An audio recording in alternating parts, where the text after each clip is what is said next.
Саламатсыздар ма, менің каналыма қош келдіңіздер. Бүгін сіздерге үй жағдайында пісіретін палауды жасап көрсететін болам. Бізге керекті ең басты затында көріп тұрғандарыңыздай еттің көлемі осындай турап алдым. Әртүрлі, өте ірі емес, өте ұсақ емес. Және де сәбізіміз керек. Көріп тұрғандарыңыздар, бұл менде мейіз қосамын, күріш және де нотты мен түнде суға салып қойдым. Егер сіз кешкі асқа дайындайтын болсаңыз, осы тамақты онда таңда суға салып қойыңыз міндетті түрде. Себебі бұл өте жай піседі. Сосын пиязымыз керек. Сонымен қатар өсімдік майы керек. Осындай көлемде бір бас сарымсақ керек, және де дәмдеуіштер керек. Дәмдеуіштерден зираны міндетті түрде қоссаңыздар болады. Енді бастаймыз. Енді ысып тұрған қазанымызға өсімдік майын құйып аламыз.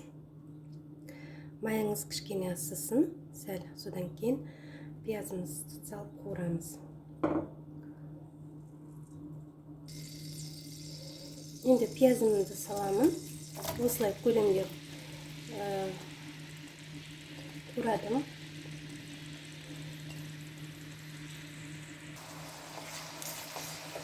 Пиязымызды қуырып аламыз жақсылап. Содан кейін үстіне етімізді саламыз. Пиязымыз кішкене жұмсару керек.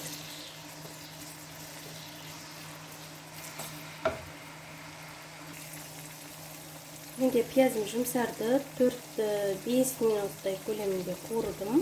Енді етімді саламын үстіне.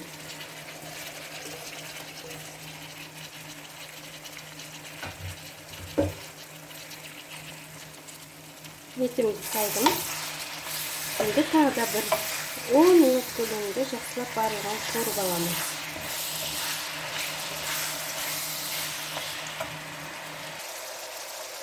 Етімді 10-15 минут қуырып алдым.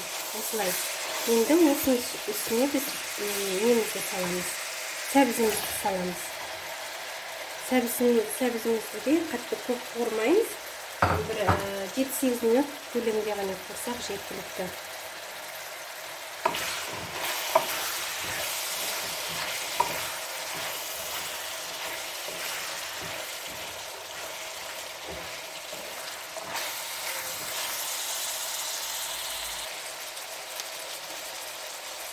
Сәбізімізді қуырдық, 10 минут көлемінде. Енді приправаларымызды саламыз.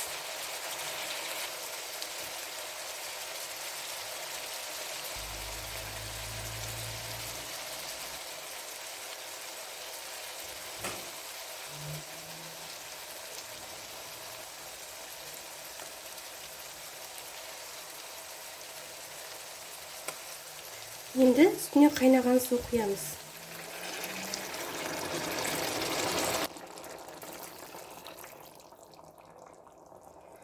Осыны жақсылап араластырып, енді үстіне ноутымызды саламыз. Ноутымызды салып бір 15 минут көлемінде пісіріп аламыз.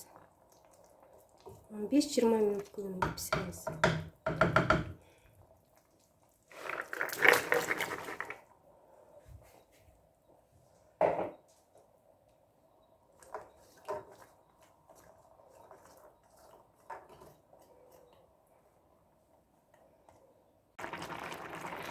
Бізде 15 минуттай өтті. Енді мейізімізді саламыз. Мейізімізді жақсылап жуып алдым. Енді осыны саламыз. Тағы да бір 5-10 минуттай ұстап, үстіне жаңа күрішімізді саламыз.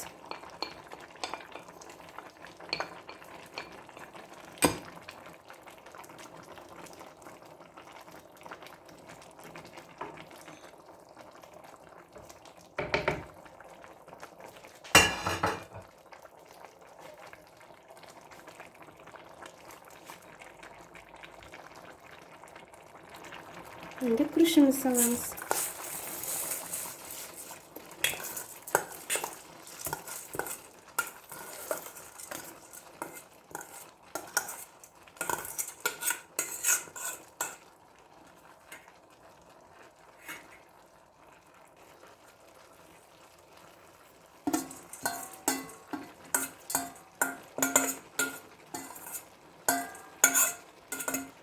Болды, енді күрішімізді жақсылап үстіне ыстық суымызды құйып, бір 20 минуттай көлемінде пісіреміз.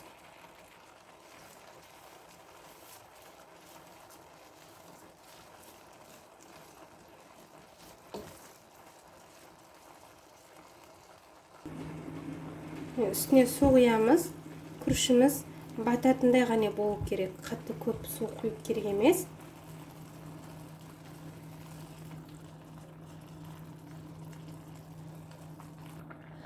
Суымыз осындай 1 сантиметр, 2 сантиметрге жетпейтіндей көлемді асып тұру керек.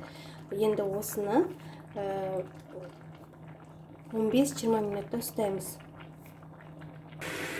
Қазір 5-10 минут қайнады. Менде күрішім, енді үстіне осындай немізді саламыз, сарымсағымызды батып тұру керек. Енді бізде палауымыз дайын болды. Қазір сіздерге көрсететін боламын.